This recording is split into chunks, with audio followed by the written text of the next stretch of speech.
کهانۍ شروعات کیږي. په دې کهانۍ کې به موږ د امریکې سفر باندې خبره کوو چې د امریکې سفر ډیر زیات خطرناک او خونخوار سفر وي. دا کهاني د عراق نه شروع کیږي چیرته چې دوه وروڼه اوسېدل چې د یو نوم دانا او د بل نوم جانا و. دواړه په عراق کې اوسېدل او دا دواړه د سوپرمین ډیر زیات فین وو، یعنی د دواړو سوپرمین ډیر زیات خوښ وو. د دوی په کلي کې به د سوپرمین فلم هم لګېده. دا دواړه به دغې سینما ته ورغلل، خو دوی سره د ټیکټ پیسې نه وې. دوی به د بهر نه په پټه دغه فلم ته کتل. هغې وخت کې د سینما مالک په دوی باندې راووت او دا دواړه ډیر زیات ووهل. اصل کې دا دواړه په دې دنیا کې یتیمانان وو، هېڅوک یې نه و. د دې وروستو دوی یو لوی غونډۍ ته وختل، کوم ځای چې لرې غر ښکارېده. دانا خپل ورکوټي ورور جانا ته وویل سوپرمین په امریکا کې اوسېږي، هغه زموږ د مرستې لپاره راشي نو همدغه غر به کراس کړي او زموږ ځای ته به راشي. خو موږ چې کله امریکې ته ځو نو دغه غر به کراس کوو چې امریکا له دې ځای ډیره زیاته لرې ده. د دغې غر نه بل طرف ته امریکا ده. دواړو وروڼو دا سوچو چې سوپرمین به په رښتیا زموږ ټولې ستونزې ختمې کړي. دانا امریکې ته تلل غواړي، خو دانا ورته وویل چې دې لپاره موږ ته پیسې او پاسپورټ پکار دی. دا دواړه وروڼه د بوټانو پالش کولو کار کوي. کله چې د کار نه خلاص شي نو هغه ډیلر ته ورځي چې پاسپورټونه جوړ کړي، خو د پاسپورټ جوړولو لپاره دومره پیسې نه لري چې هغوی ځان ته پاسپورټونه جوړ کړي. دې کلي کې یو نجلۍ هم اوسېده چې د دانا ډیره زیاته خوښه وه. کله به چې دانا هغه ولیده نو د هغې پسې به ته، او په اصل کې د دغې جینۍ دانا هم خوښ و. یوه ورځ دانا ته چا ووی چې ستا ملګرې چا اوبو ته غورځولې ده، اوس هغه غواړي چې دغه جینۍ د اوبو نه راوباسي. نو د لامبو دپاره دانا ورغلې او هغه د دغې اوبو نه راوباسي. دغه جینۍ ډیره زیاته زړوره وه او د اوبو نه راووته.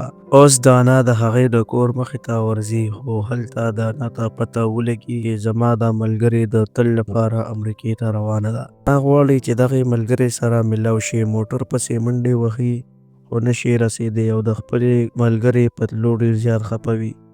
بل طرف ته جانا خپل چاچا ته ورځي چې هغه ډیره مینه ورسره لري. چاچا یعنې تره ورته ډیر لرګي یو ځای ورکړي او وایي دا ټول مات کړه. جانا یې ماتولی نشي. بیا هغه یو لرګي ورکړي ورته وایي دا مات کړه. جانا هغه مات کړي او چاچا ورته وایي یووالي کې طاقت وي، ته د خپل ورور سره اوسه. هر کله چې تاسو دواړه یو ځای اوسئ نو د لویو ستونزو مقابله به وکړئ. هیڅوک به تاسو مات نه کړي.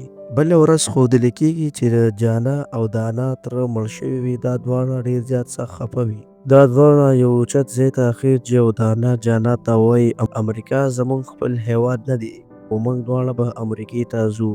د مور دغه هار یعنې امیل به خرڅ کړو او ځان ته به پاسپورټونه جوړ کړو. بله ورځ دوی د خپلې مور هار یعنې امیل خرڅ کړي او د پاسپورټ جوړونکي سړي ته ورشي، خو هغه د دوی د مور د هار په لیدلو سره صاف انکار کوي. هلته یو بل سړی هم وي، هغه د دوی د مور هار وویني او ورته وایي چې دا زما د ملګرې د ښځې هار دی. دانا ورته وایي دا زموږ مور ده، او سړی وایي ستا پلار او ما به یو ځای په فوج کې کار کوو، هغه زما د ژوند ملګری و. ډېر وخت موږ یو ځای کار کړی دی.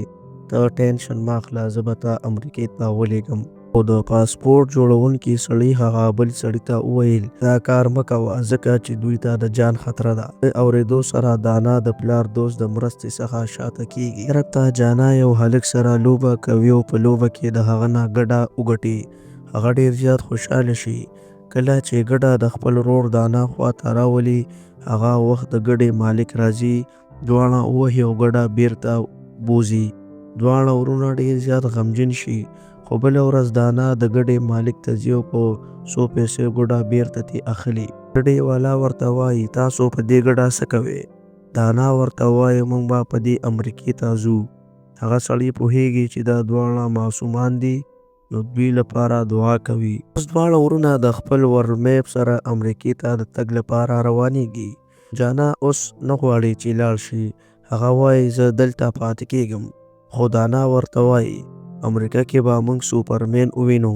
هغه ډیر طاقت لري. د اورېدو سره جانا بیا قانع کیږي او وایي چې زه هم امریکې ته ځم. موږ دواړه امریکې ته روانېږو. ډیر ژر به موږ سوپرمین سره ملاقات وکړو. اوس دواړه وروڼه د امریکې د سفر تیاری کوي.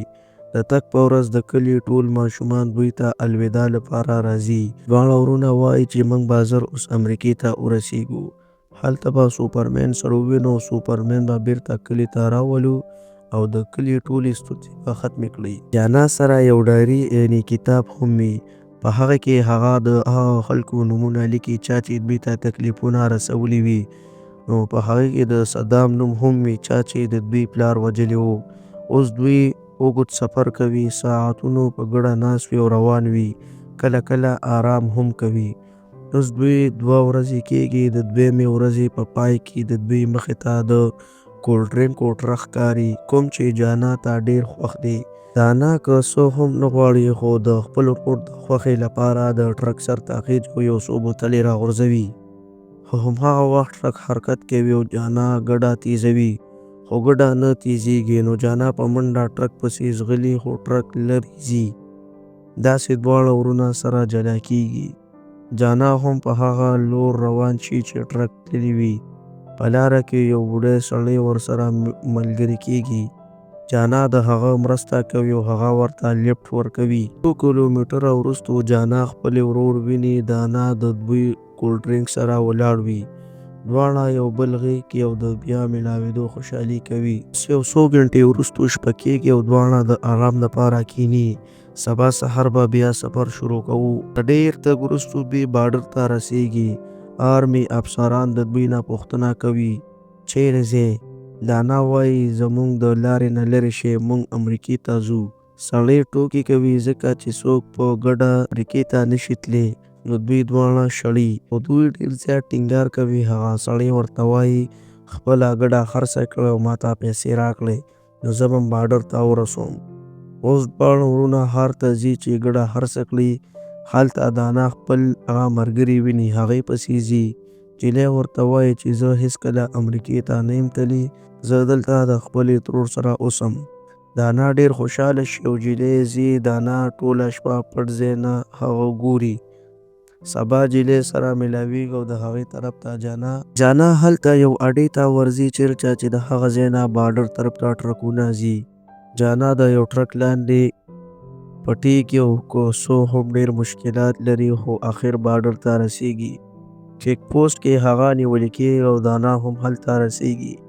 دواړه د ټرک لاندې پټ د لومړي چیک پوسټ نه تېرېږي. هو بارډر لا مخکې دی.